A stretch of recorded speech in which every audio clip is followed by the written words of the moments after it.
আমাদের সংস্কৃতি, আমাদের সংস্কার সর্বদা থাকবে আমাদের সাথে।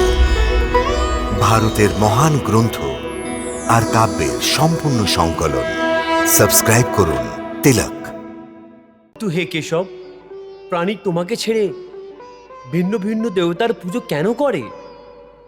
হে অর্জুন, আমি তো তোমাকে আগেই বলেছি যে এই ত্রিগুণাত্মক সৃষ্টিতে প্রাণীদের কর্ম, ওদের বৃত্তি এবং ওদের শ্রদ্ধাও ত্রিগুণাত্মক হয়। সেই জন্য নিজের নিজের শ্রদ্ধা অনুযায়ী শতগুণের লোকেরা দেবতাদের পুজো করে, রজগুণের লোকেরা যক্ষ, গন্ধর্ব ইত্যাদির পুজো করে, আর তমগুণের প্রাণী ভূত প্রেতের পুজো করে। তোমার কথার মতো মানুষ অজ্ঞানের অন্ধকারে নিজের অহমের হাত ধরে ঘুরে বেড়াচ্ছে, এই জন্য আত্মসমর্পণ করতে পারছে না। অর্থাৎ অজ্ঞানী আত্মসমর্পণ রাস্তার বাধা সৃষ্টি হয়ে যায়। তাহলে অজ্ঞানের অন্ধকারকে দূর করতে আর জ্ঞান প্রাপ্ত করার সরল রাস্তা বলে দিই, শ্রদ্ধা। হে অর্জুন, জ্ঞান প্রাপ্ত করার আসল রাস্তা শুধু শ্রদ্ধা। হে মধুসূদন, তুমি বলছো যে সর্বব্যাপী পরমাত্মার স্মরণে এসো, কিন্তু ওই পরমাত্মার স্বরূপ কি? আমাকে তোমার ওই স্বরূপ বলে দাও যেটার আমি পুজো করব। কারণ সংসারে ভিন্ন ভিন্ন লোকেরা ভিন্ন ভিন্ন দেবতার পুজো করে। তাহলে কি ওটা পাপ? না অর্জুন, পুজো কখনো পাপ হয় না। আর যে প্রাণী ভিন্ন ভিন্ন দেবতাদের পুজো করে, ওরাও আসলে আমারই পুজো করে। কারণ এই পৃথিবীর কণে কণে আমিই আচ্ছাদিত হয়ে আছি। জ্ঞানী লোকেরা নিজের জ্ঞান চক্ষু দিয়ে আমাকে প্রত্যেক জায়গায়, প্রতিটি প্রাণীর মধ্যে দেখতে পায়। একজন বিদ্বান ব্রাহ্মণের মধ্যেও আমি আছি, আর একজন চণ্ডালের মধ্যেও আমি আছি, গরুর মধ্যেও আমি আছি, আর একটি কুকুরের মধ্যেও আমি, হাতির মধ্যেও আমি আছি, আর পিঁপড়ের মধ্যেও আমি আছি। বিদ্যা বিনয় সম্পন্নে ব্রাহ্মণে গবি হস্তিনী শুনি চৈব শপাক্যে চ पंडिता समदर्शिना। जलचर थलचर और गगनचर सृष्टि में जितने जीव हैं सारे, सब में वही करतार समाया, रूप है नाम है न्यारे न्यारे। सावर जंगम जड़ चेतन सब उसने सजाए, उसने संवारे। नर में पशु में ऊंच में नीच में योगी ब्रह्म ही ब्रह्म निहारे, सब में वही करतार समाया, रूप है नाम है न्यारे न्यारे। হে পার্থ, সেই জন্যই নিজের নিজের শ্রদ্ধার অনুযায়ী প্রাণী যেই যেই রূপেই আমার পুজো করে, ওরা আসলে আমারই পুজো করে। সেই জন্য যে যে ইতিবাচক পুরুষ যে যে দেবতার স্বরূপকে শ্রদ্ধা করে পুজো করতে চায়, আমি ওই ওই ভক্তের ওই ওই দেবতার প্রতি শ্রদ্ধাকে স্থির করে দেই। यो यो याम याम तनुम भक्तः श्रद्धयार्चितुमिच्छति तस्य तस्याचलां श्रद्धां तामेव विद्धाम्यहम्। এইভাবে অনেক জনমের পর ওর যখনই জ্ঞান হয়ে যায় যে সম্পূর্ণ সৃষ্টিতে এই বাসুদেব ছাড়া আর কোনো গতি নেই, তো এরকম জ্ঞানী মহাত্মা শেষ পর্যন্ত আমাকেই প্রাপ্ত করে নেয়। কিন্তু হে অর্জুন, এই ধরনের মাহাত্মা অত্যন্ত বিরল। কিন্তু হে কেশব, প্রাণী তোমাকে ছেড়ে ভিন্ন ভিন্ন দেবতার পুজো কেন করে? হে অর্জুন, আমি তো তোমাকে আগেই বলেছি যে এই ত্রিগুণাত্মক সৃষ্টিতে প্রাণীদের কর্ম, ওদের বৃত্তি এবং ওদের শ্রদ্ধাও ত্রিগুণাত্মক হয়।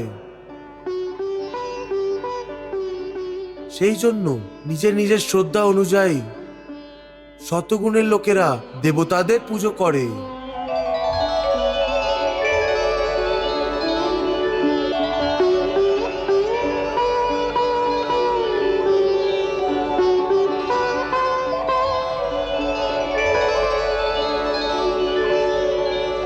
রজগুণের লোকেরা যক্ষ, গন্ধর্ব ইত্যাদির পুজো করে।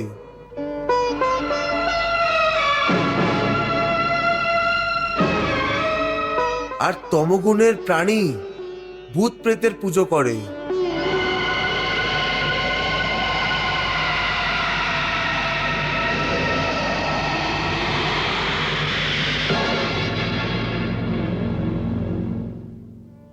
यजन्ते सात्विका देवान यक्ष रक्षांसि राजसा प्रेतान भूत गणांश चान्ने यजन्ते तामसा जना।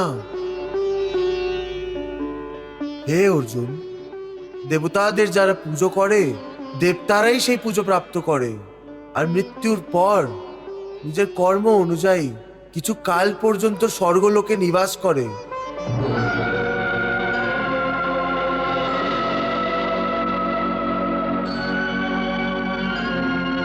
পিতৃদের যারা পুজো করে পিতৃরাই সেই পুজো প্রাপ্ত করে আর পিতৃলোকে যায়।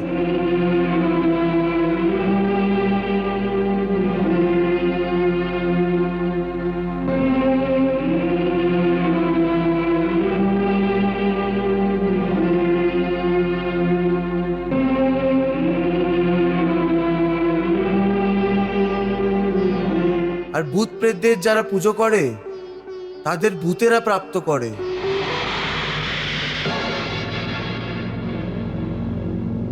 আর নতুন জন্মে ওদের ভূত প্রেতের যোনিতে জন্ম হয়।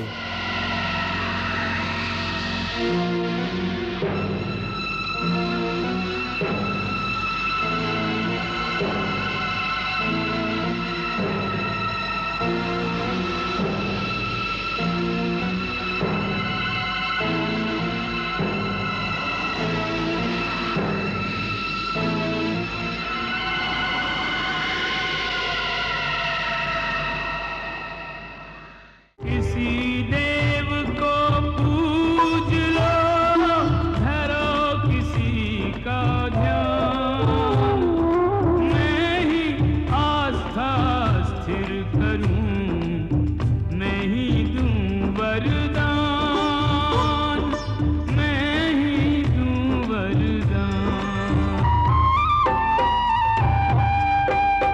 देवों को पूजे तो देव मिले और स्वर्ग में जा कुछ काल बिताएं।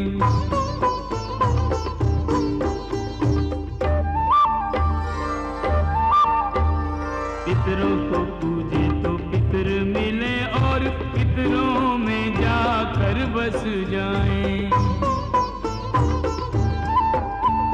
भूत और प्रेतों को पूजने वाले, भूत और प्रेतों को पूजने वाले जन्म उन्हीं की योनि में पाए। भूत और प्रेतों को पूजने वाले जन्म उन्हीं की योनि में पाए। भोग के कर्मों के प्रारब्ध वो मृत्यु लोक में लौट के आए। 1,84 योनि में फिर कर फिर मानव तन में लौट आए। হে কেশব, তোমার কথার মতো মানুষ অজ্ঞানের অন্ধকারে নিজের অহমের হাত ধরে ঘুরে বেড়াচ্ছে, এই জন্য আত্মসমর্পণ করতে পারছে না। অর্থাৎ অজ্ঞানী আত্মসমর্পণ রাস্তার বাধা সৃষ্টি হয়ে যায়। তাহলে অজ্ঞানের অন্ধকারকে দূর করতে আর জ্ঞান প্রাপ্ত করার সরল রাস্তা বলে দিই। শ্রদ্ধা। হে অর্জুন, জ্ঞান প্রাপ্ত করার আসল রাস্তা শুধু শ্রদ্ধা। শ্রদ্ধার বীজ দিয়েই বিশ্বাসের অঙ্কুর ফোটে।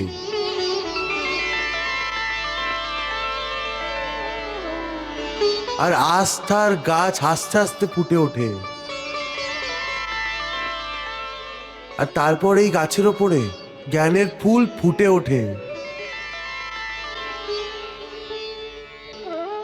श्रद्धावान लभते ज्ञानम तत्परा सयतेन्द्रिय ज्ञानम लद्वा पराम शांतिम अचिरेण अधिगच्छति। হে ভোলানাথ, ভগবান শ্রীকৃষ্ণ ভক্তির সম্বন্ধে শ্রদ্ধাকে বেশি গুরুত্ব কেন দিচ্ছেন? দেবী, ভক্তি ছাড়া শ্রদ্ধা কি করে হতে পারে? শ্রদ্ধারই ভক্তির বীজ। মানুষের জন্য শ্রদ্ধাই ওই দিব্য নেত্র, যার মাধ্যমে একজন অন্ধ মানুষও ভগবানের স্বরূপের দর্শন করতে পারে। এটা শ্রদ্ধাই যার জন্য মানুষ একটি পাথরের মূর্তিতেও ভগবানের রূপ দেখতে পেয়ে যায়।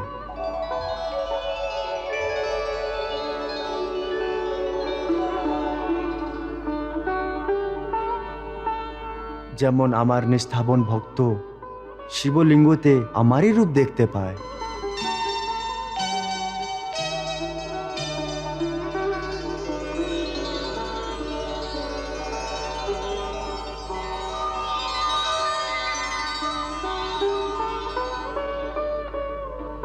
কিন্তু একজন নাস্তিক একটি পাথরের টুকরোই মনে করে। দেবী, শ্রদ্ধা না হলে যদি ভগবান সম্মুখেও দাঁড়িয়ে থাকে, তাহলে শ্রদ্ধাবিহীন নাস্তিকের চোখ ভগবানকে না অন্য কিছু দেখবে।